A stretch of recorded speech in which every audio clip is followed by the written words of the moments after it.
नमस्कार दोस्तों, आपका स्वागत है एक जनता तक न्यूज चैनल पर। आज है 2 अगस्त 2024 और दिन है शुक्रवार। तो चलिए देखते हैं खबरें फटाफट। चित्रकूट में मुख्यमंत्री डॉक्टर मोहन यादव ने रक्षाबंधन का दिया उपहार। कहा, लाडली बहनों को 450 रुपये में मिलेगा गैस सिलेंडर। मध्य प्रदेश के मुख्यमंत्री डॉक्टर मोहन यादव चित्रकूट पहुंचे, जहां आभार सह उपहार कार्यक्रम का शुभारंभ किया। कार्यक्रम से पूर्व सीएम ने एक पेड़ मां के नाम अभियान के तहत पौधा रोपा। कार्यक्रम में लाडली बहनों ने डॉक्टर मोहन यादव को विशाल राखी बांधी। मुख्यमंत्री ने रक्षाबंधन पर 250 रुपये का शगुन दिया। कहा कि 1250 रुपये के अतिरिक्त 250 रुपये दिए जाएंगे। लाडली बहनों को 450 रुपये का गैस सिलेंडर भी मिलेगा। इंदौर में बेसमेंट संचालित कोचिंग और लाइब्रेरी पर कार्रवाई, 26 संस्थान सील। इंदौर बेसमेंट में संचालित कोचिंग संस्थानों की जांच दूसरे दिन बुधवार को भी जारी रही। बेसमेंट में संचालित 26 कोचिंग और लाइब्रेरी को सील किया गया। अधिकांश संस्थानों में प्रवेश और निर्गम द्वारा एक ही था। कई संस्थान बगैर अनुमति के संचालित हो रहे थे।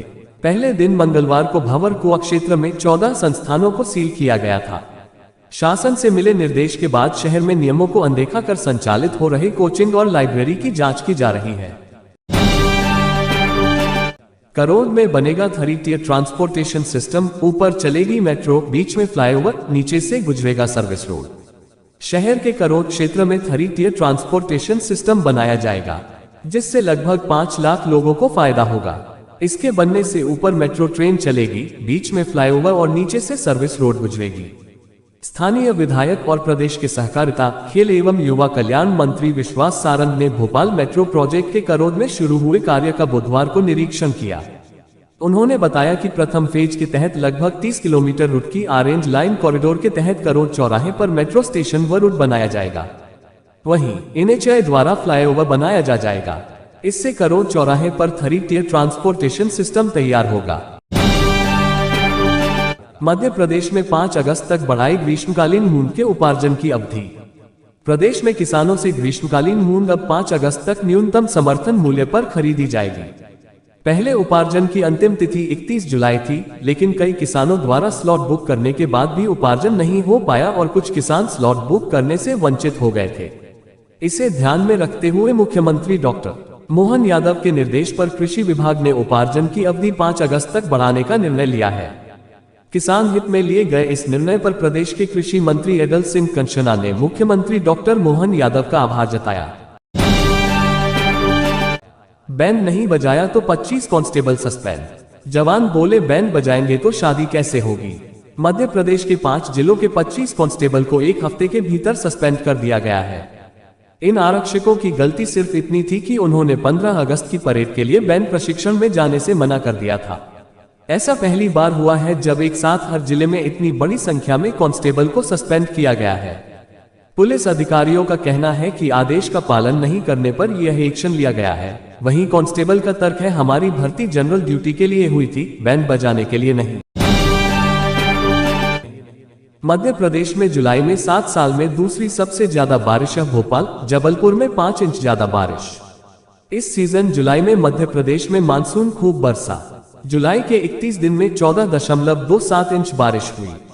यह कोटे से 1.78 इंच ज्यादा है, यानी 14% ज्यादा पानी गिर गया। 7 साल में ऐसा दूसरी बार हुआ जब जुलाई में इतना पानी गिरा है। भोपाल और जबलपुर में सामान्य से 5 इंच ज्यादा बारिश हुई। पिछले साल के मुकाबले 33 जिलों में ज्यादा पानी गिरा है। हालांकि इंदौर और उज्जैन जैसे कई बड़े शहर पिछड़े भी हैं, लेकिन मौसम विभाग की माने तो अगस्त में अच्छी बारिश के आसार हैं। मध्य प्रदेश के 5 लाख कर्मचारियों को बड़ा तोहफा। रिटायरमेंट पर अब पेंशन और अन्य लाभ 1.5 गुना तक मिलेंगे। राज्य सरकार ने 5 लाख नेशनल पेंशन स्कीम धारक अफसरों और कर्मचारियों को रिटायरमेंट पर मिलने वाले लाभों में बढ़ोतरी कर दी है। इक्विटी सीमा 15 से बढ़ाकर 25 से 50% और फंड मैनेजर 3 से 12 कर दिए हैं। इसका सीधा फायदा कर्मचारी को रिटायरमेंट पर मिलेगा। बता दें कि 33 साल की नौकरी के बाद पेंशन 40,000 रुपए प्रति माह बनती है, तो अब 60,000 रुपए बनेगी। एकमुश्त 1 करोड़ रुपए मिलते हैं तो 1.5 करोड़ रुपए मिलेंगे। फंड मैनेजर चुनने की व्यवस्था भी लागू कर दी गई है। हालांकि यह व्यवस्था बाजार जोखिम के अनुसार होगी। इसमें मार्केट रिस्क ब्याज दरें भी प्रभावी होंगी। इसमें राज्य सेवा के 2005 के बाद के सभी अधिकारी कर्मचारी तथा अखिल भारतीय सेवा के 2004 के बाद सेवा में आए अफसर शामिल होंगे। मध्य प्रदेश में 3 नए मेडिकल कॉलेज इसी सत्र से सिवनी, मंदसौर और नीमच में होंगे शुरू। 150 सीटों पर होगा एडमिशन। मध्य प्रदेश के 3 नए सरकारी मेडिकल कॉलेज सिवनी, मंदसौर और नीमच इसी सत्र से शुरू हो जाएंगे। नेशनल मेडिकल काउंसिल ने 50-50 सीटों पर प्रवेश को मंजूरी दे दी है, यानी इसी सत्र से एमबीबीएस की 150 सीटें बढ़ जाएंगी। अब प्रदेश में सरकारी कोटे की एमबीबीएस की कुल 2425 हो जाएंगी। डिप्टी सीएम व स्वास्थ्य एवं चिकित्सा शिक्षा मंत्री राजेंद्र शुक्ला ने बताया कि सिंगरौली और श्योपुर कॉलेज के लिए नियुक्ति प्रक्रिया शुरू हो चुकी है। संभवतः 2 नए मेडिकल कॉलेज अगले सत्र से शुरू हो जाएंगे। मध्य प्रदेश में 553 विद्यालयों का होगा डेवलपमेंट। 2.50 लाख स्टूडेंट्स को मिलेगा फायदा। मध्य प्रदेश सरकार अब पीएम श्री योजना के तहत 553 विद्यालयों को विकसित कर वहां बेहतर शिक्षा इंतजाम पर फोकस करेगी। पीएम श्री योजना में प्रदेश के हर विकासखंड से 2 हाई सेकेंडरी, हाई स्कूल या माध्यमिक और प्राइमरी स्कूलों का चयन किया जा रहा है। इन विद्यालयों को इस प्रकार विकसित किया जा रहा है कि ये स्कूल आसपास के अन्य स्कूलों के लिए उदाहरण बन सके।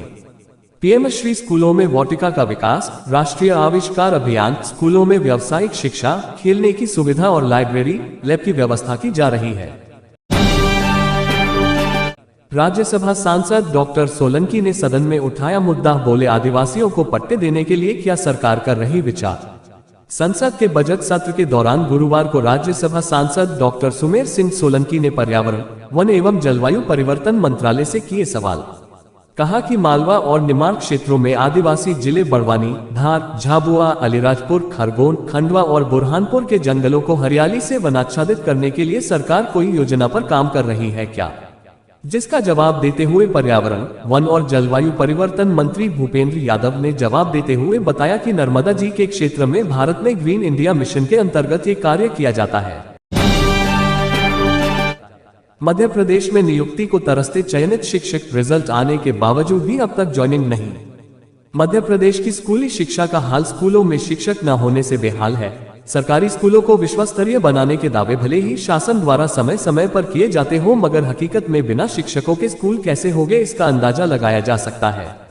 स्कूल शिक्षा विभाग और आदिम जाति कल्याण विभाग द्वारा सरकारी स्कूलों में गुणवत्तापूर्ण शिक्षा के उद्देश्य से 1 वर्ष पूर्व मप्र उच्च माध्यमिक शिक्षक चयन परीक्षा 2023 का आयोजन किया गया था, जिसके माध्यम से 8720 उच्च माध्यमिक शिक्षकों का चयन किया जाना था। परंतु 1 साल बीत जाने के बाद भी इन शिक्षकों को आज तक स्कूल नसीब नहीं हो सका है। सुप्रीम कोर्ट का SC/ST रिजर्वेशन में कोटे में कोटा को लेकर बड़ा फैसला, आरक्षण में उपवर्गीकरण को दी मंजूरी। सुप्रीम कोर्ट ने सोमवार को SC/ST आरक्षण में कोटे में कोटा यानी उपवर्गीकरण को लेकर एक महत्वपूर्ण फैसला सुनाया है। दरअसल इस फैसले में कोर्ट ने SC/ST के भीतर उपवर्गीकरण को बरकरार रखते हुए ईवी चिंतरिया केस के फैसले को पलट दिया है। कोर्ट ने स्पष्ट किया कि यह उपवर्गीकरण संविधान के आर्टिकल 14 का उल्लंघन नहीं करता है और आर्टिकल 15 और 16 के तहत सब क्लास को कास्ट मानने में कोई बाधा नहीं डालता। मध्य प्रदेश में अधिकारियों ने 50% की सीमा से अधिक दिया नौकरियों में आरक्षण।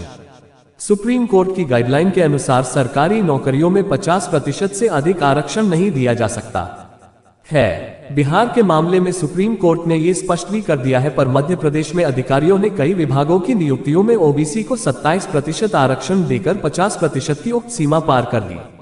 इससे सामान्य वर्ग के अभ्यर्थियों का नुकसान तो हुआ ही, 13% ओबीसी के वो प्रत्याशी नौकरी में आ गए जो पात्र नहीं थे। शिक्षक भर्ती पर मध्य प्रदेश हाईकोर्ट का आदेश, 1 जनवरी 2024 से न्यूनतम आयु के मान से दी जाए नियुक्ति।